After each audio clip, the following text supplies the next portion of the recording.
जा सकती हाँ बस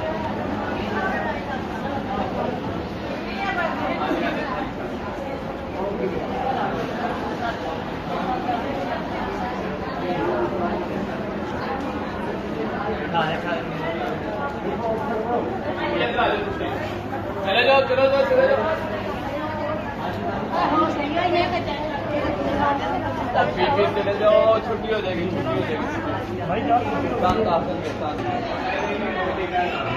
आप आएंगे या नहीं? आप वहाँ बैठिए, मैंने फिर आगे छुट्टी करो, मैंने फिर आगे छुट्टी करो।